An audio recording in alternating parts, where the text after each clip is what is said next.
This is Hidden Killers with Tony Bruschi.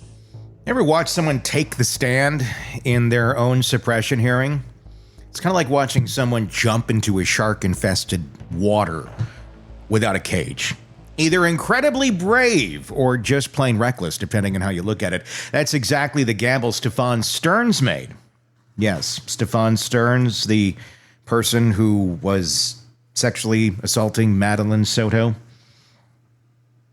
and who is being charged with her murder. Yeah. They're trying to, get him off on a technicality. Of course they are. What else are you going to do? April 23rd, 2025, in a Florida courtroom. It was a gamble that could very well define whether or not he walks away or spends the rest of his life behind bars. Or maybe 6 foot under.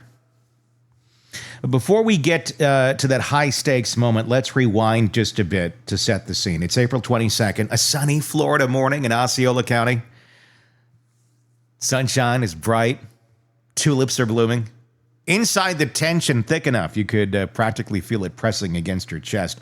Public defender Melissa Vickers stood up facing Judge Keith Karsten, clearly hoping to buy her client just a little more time. Vickers laid out a request, a desperate last-minute move to postpone a crucial hearing scheduled for the following day. Her argument? Something about new confidential evidence. Vague whispers of bombshell revelations she claimed could reshape the case entirely. The thing is, she never actually put any specifics on the table. Yeah. And let me tell you, the prosecutors were not amused. Imagine telling your boss, you can't deliver a report because you found some really important stuff, but I can't tell you what it is. Prosecutors did not hold back. They rolled their eyes, scoffed openly, and reminded the judge that everyone, witnesses, investigators, and even the court itself had cleared their calendars for this hearing. In their view, Vickers' move was a transparent 11th-hour stall tactic, just empty theatrics meant to delay the inevitable. Judge Karsten, known around town for his bluntness, didn't waste a minute on the drama. He took one look at the motion, heard the back and forth, and flat out denied the defense request. His reasoning was simple. No substantial details, no postponement. It was like a parent dismissing a kid's vague excuse about why their homework wasn't ready, or show your work, or you're out of luck.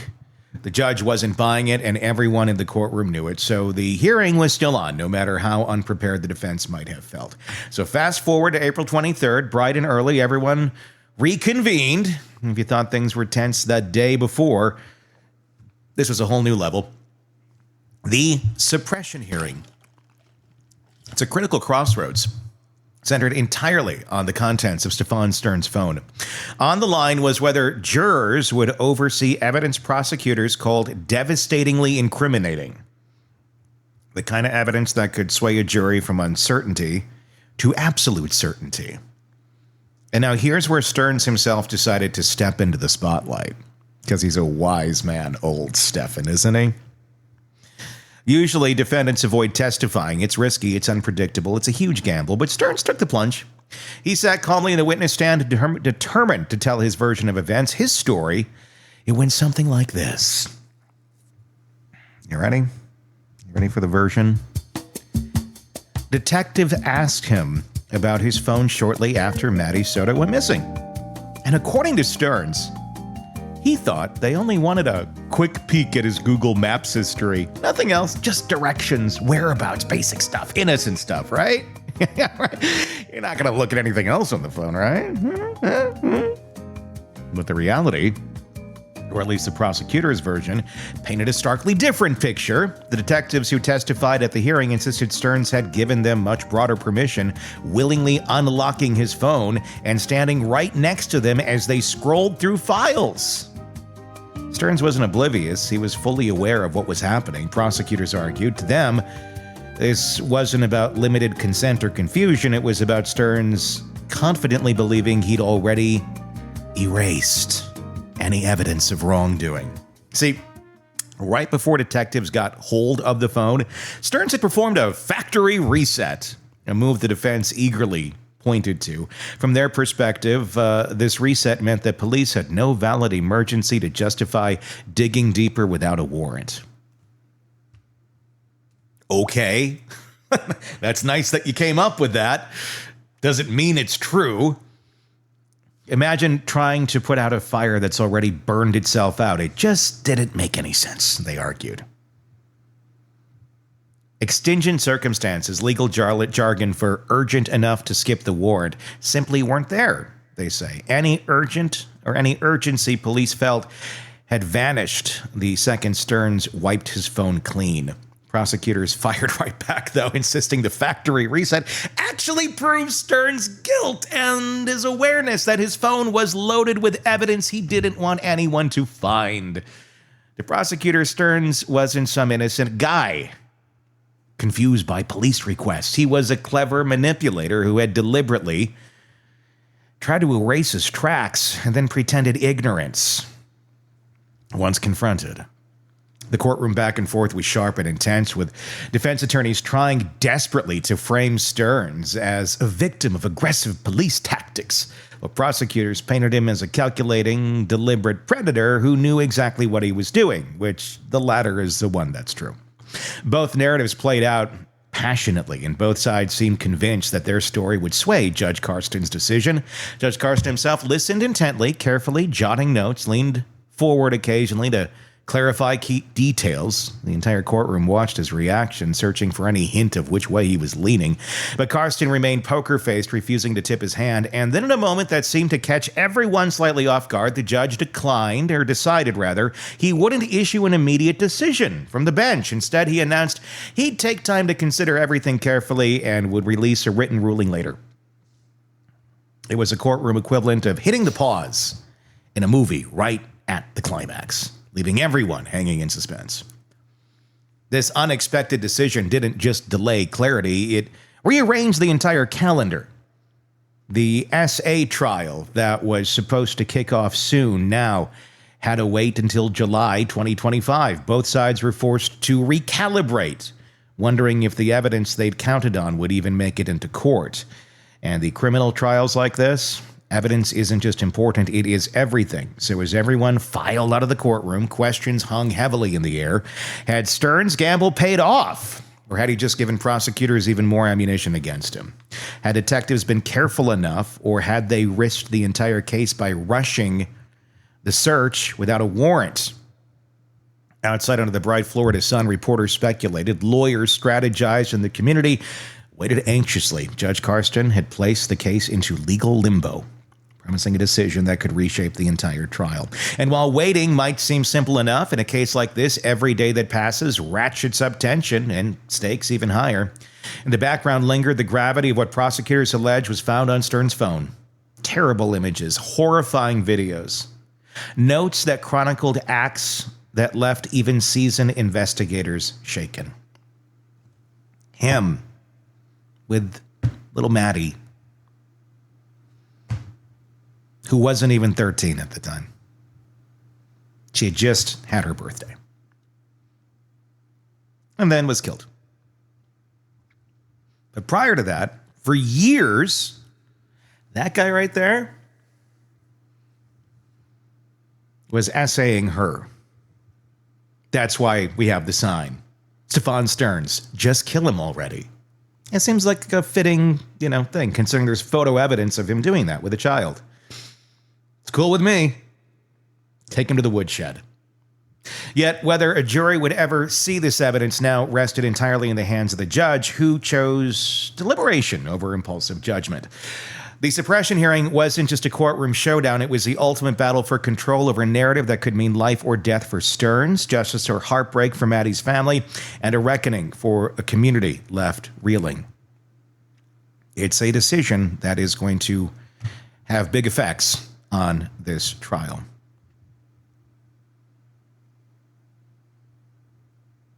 They're saying that people who do terrible things, there's a saying, rather, that people who do terrible things often hide in plain sight.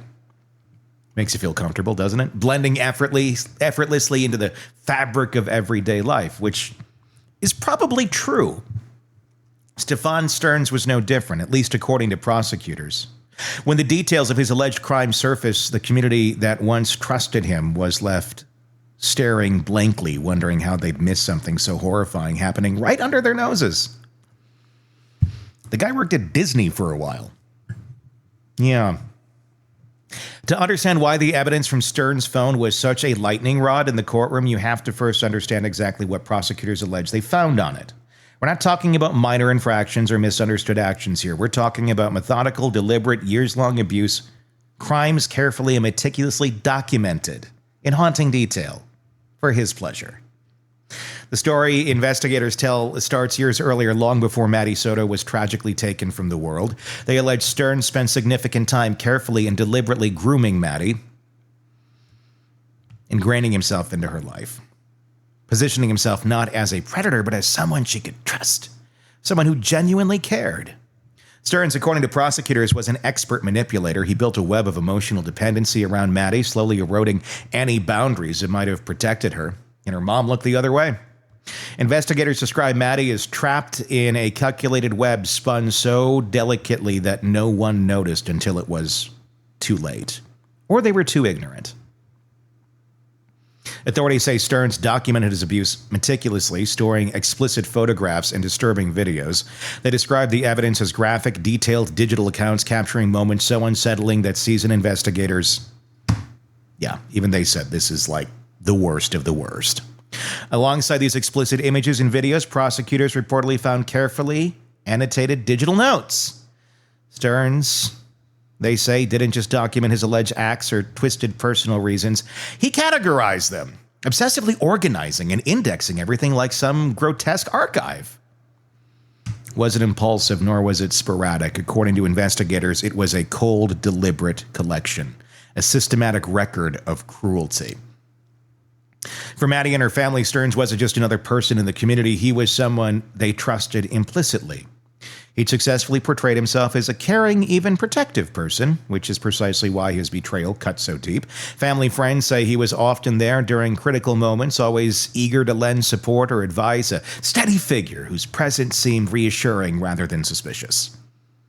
Prosecutors allege that this was exactly the facade Sterns meticulously crafted, a mask that hid the darkest of intentions. And then came the day Maddie was gone missing, the kind of disappearance that immediately grips a community with fear and dread. An innocent child suddenly gone, vanished without a trace. Sterns didn't fade into the background during this time. Instead, he actively stepped forward.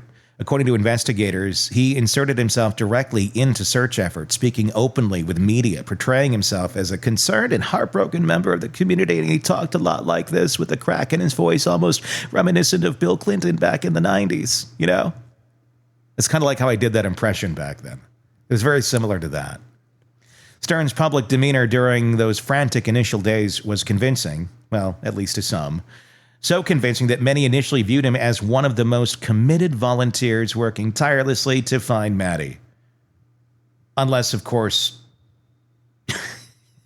you have extrasensory perception and you can just look at the guy and go, he's a predator.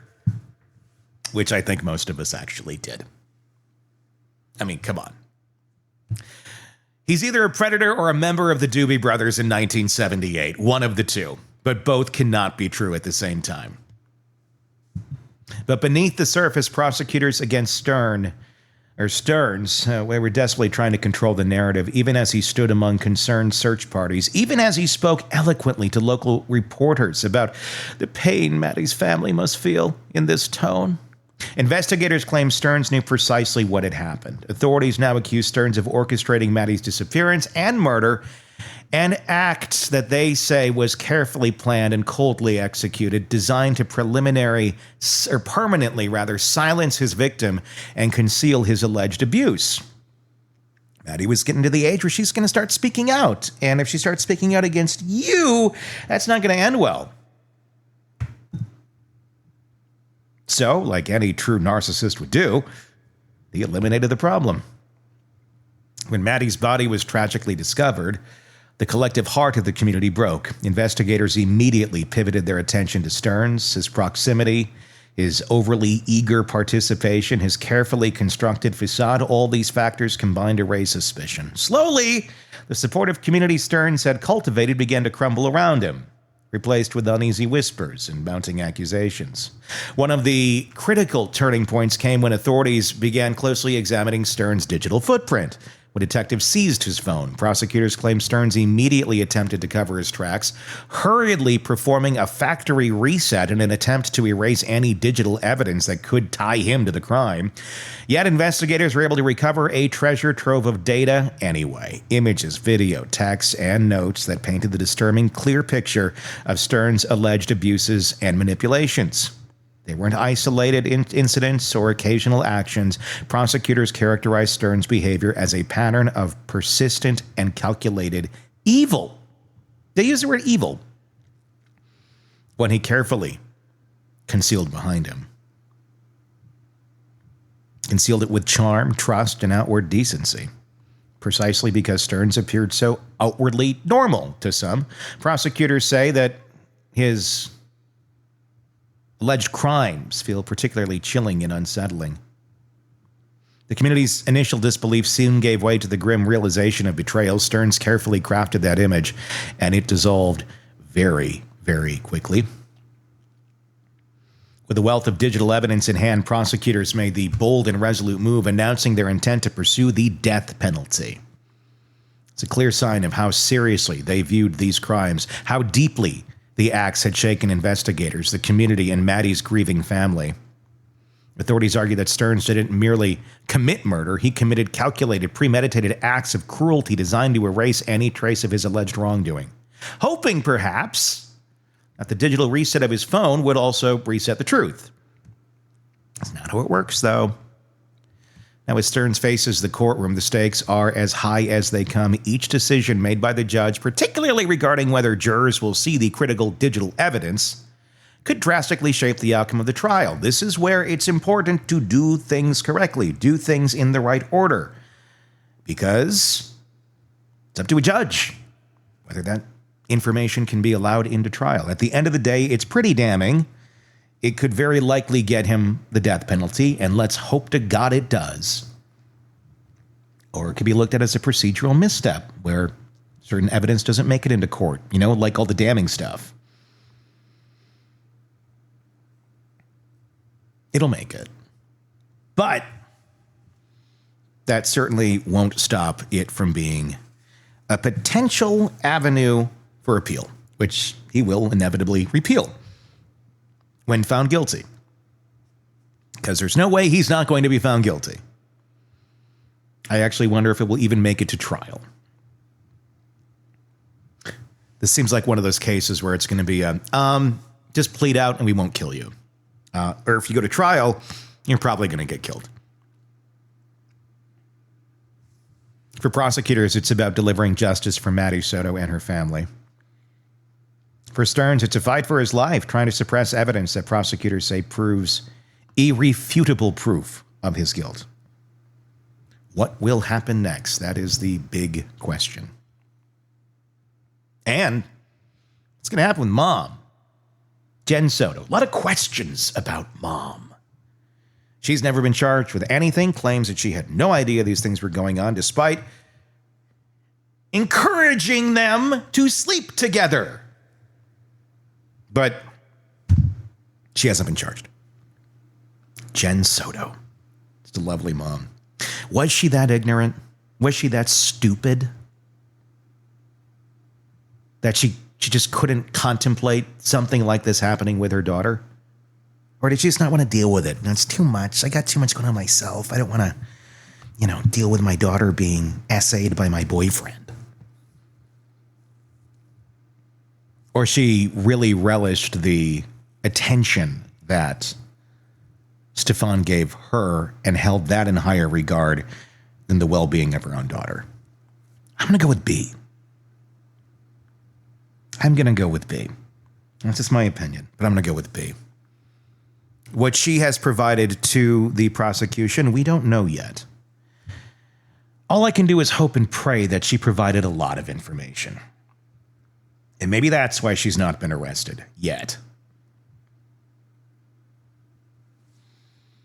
Maybe she's going to help to bring down the other folks that he's in rings with where they share this type of stuff. And if that's the truth, then good. Clearly not a healthy human being in any sense of the imagination. Maybe one that's not even capable of being healthy or seeing reality on reality's terms. What do you guys think about this case? Tell me in the comment section. Love to hear it. Be sure to press subscribe wherever you're listening to this podcast. And if you're on YouTube, press subscribe there. And like I said, comment section. Please let me know your thoughts, and we can continue the conversation there. This one is just, it's pretty vile. Pretty vile. And it's just so black and white. He's on video doing this stuff with the kid. Ain't no question about it. So, just kill him already.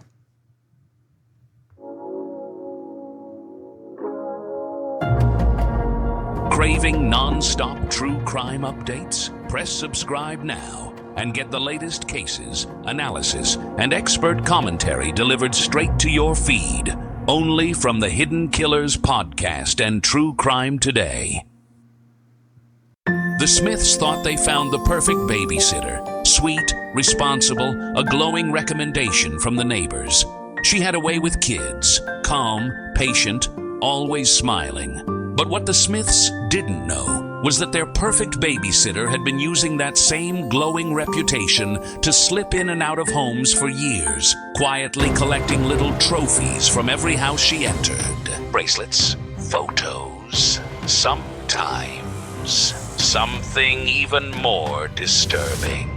If only they had known. If only they had heard the exact type of case like this broken down on Hidden Killers with Tony Bruschi. If they had only subscribed to True Crime Today, Premium Plus on Apple Podcasts. They could have listened ad-free before everyone else and caught on to the signs before it was too late. Instead, let's just say they're in desperate need of a new babysitter and some therapy. Subscribe now to True Crime Today, Premium Plus on Apple Podcasts.